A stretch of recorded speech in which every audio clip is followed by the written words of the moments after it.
ദൈവനാമത്തിന് മഹത്വം ഉണ്ടാകട്ടെ. അനുഗ്രഹിക്കപ്പെട്ട നല്ല നിമിഷത്തിന് ദൈവത്തിന് സ്തോത്രം ചെയ്യാം. ഇന്നത്തെ വചനചിന്ത തള്ളിക്കളയാത്ത സ്നേഹം.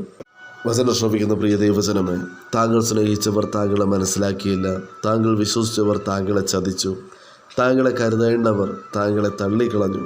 എന്നാൽ മാറാത്ത, മറക്കാത്ത, ഉപേക്ഷിക്കാത്ത, താങ്കളെ ഉള്ളം കയ്യിൽ വഹിക്കുന്ന കർത്താവ് താങ്കളുടെ കൂടെയുണ്ട്. ഫേസ്ബുക്ക് കൂട്ടുകാരും വാട്സപ്പ് കൂട്ടുകാരും ബന്ധുമിത്രാദികളും മറ്റെല്ലാവരും താൽക്കാലികം മാത്രമാണ്.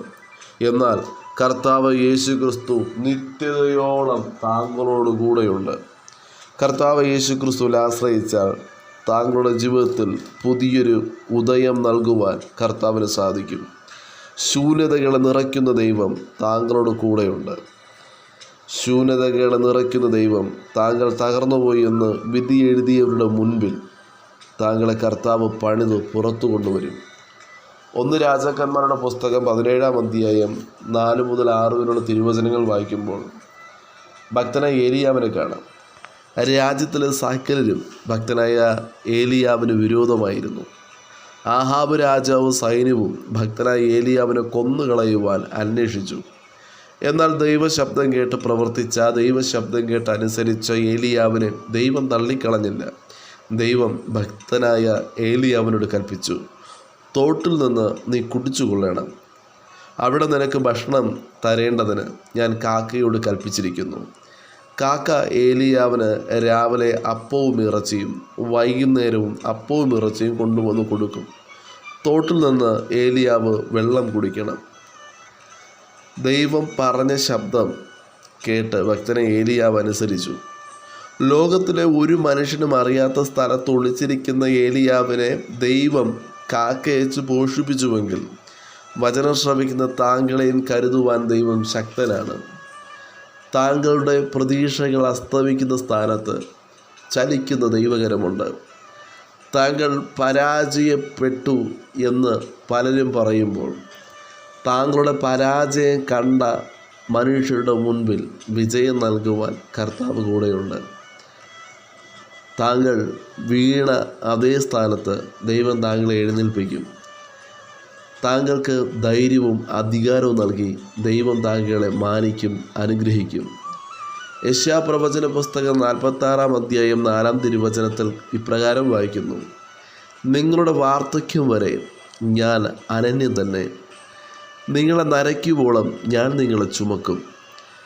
ഞാൻ ചെയ്തിരിക്കുന്നു, ഞാൻ വഹിക്കുകയും ഞാൻ ചുമന്ന് വിടുവിക്കുകയും ചെയ്യും. വചനം ശ്രവിക്കുന്ന പ്രിയ ദൈവജനമേ, രക്തബന്ധങ്ങൾ പോലും പലപ്പോഴും അകറ്റി നിർത്താറുണ്ട്. ചിലർ ആട്ടിക്കളയും. എന്നാൽ ദൈവം ഒരുക്കുന്ന ചില ബന്ധങ്ങളുണ്ട് കേട്ടോ. തക്ക സമയം താങ്ങും, ആശ്വസിപ്പിക്കും, കരുതും, മുന്നോട്ട് നടത്തുവാൻ ഊർജ്ജം നൽകും. ദൈവം തക്ക സമയം ചിലരെ ഒരുക്കാറുണ്ട്, ചിലരെ നമുക്ക് വേണ്ടി എഴുന്നേൽപ്പിക്കാറുണ്ട്. അതാകുന്നു ദൈവത്തിൻ്റെ ആഴമേറിയ സ്നേഹം. വിശ്വാസ ജീവിതത്തിൽ കടന്നു വന്ന ശേഷം എല്ലാവരും ഒറ്റപ്പെടുത്തുകയാണോ? എല്ലാവരും തള്ളിക്കളയുകയാണോ? എല്ലാവരും കുത്തുവാക്കുകൾ പറയുകയാണോ? എന്നാൽ വിശുദ്ധ മാർക്കോസ് എഴുതിയ സുവിശേഷം 13-ാം അധ്യായം 13-ാം വചനം ശ്രവിക്കുന്ന താങ്കളോട് ഇപ്രകാരം വിളിച്ചു പറയുന്നു: എൻ്റെ നാമനിമിത്തം എല്ലാവരും നിങ്ങളെ പകയ്ക്കും, എന്നാൽ അവസാനത്തോളം സഹിച്ചു നിൽക്കുന്നവൻ രക്ഷിക്കപ്പെടും. കഴിഞ്ഞ ദിവസങ്ങളിൽ താങ്കൾ ഒത്തിരി വേദനകൾ സഹിച്ചിട്ടുണ്ടാകാം, നിന്ദകൾ കേട്ടിട്ടുണ്ടാകാം. എന്നാൽ ഇന്നു മുതൽ മുന്നോട്ട് താങ്കളെ ദൈവം നടത്തും. ഇന്നു മുതൽ മുന്നോട്ട് ദൈവത്തിൻ്റെ സാന്നിധ്യം താങ്കളുടെ കൂടെയുണ്ട്. താങ്കളെ തള്ളിക്കളയാത്ത, ഉപേക്ഷിക്കാത്ത, കരുതുന്ന ദൈവം താങ്കളുടെ ഭാരങ്ങൾ ചുമക്കുകയാണ്. എബ്രായർക്കെഴുതിയ ലേഖനം 12-ാം അധ്യായം 1-ാം തിരുവചനത്തിൽ ഇപ്രകാരം വിളിച്ചു പറയുന്നു: മുറുകെ പറ്റുന്ന പാപവും ഭാരവും വിട്ട് വിശ്വാസക്കളത്തിൽ സ്ഥിരതയോടുകൂടെ ഓടുക എന്ന്. വചനം ശ്രവിക്കുന്ന താങ്കളെ മനസ്സിലാക്കുവാൻ ആരുമില്ലെങ്കിലും താങ്കളെ കരുതുന്ന ദൈവം താങ്കളുടെ കൂടെയുണ്ട്.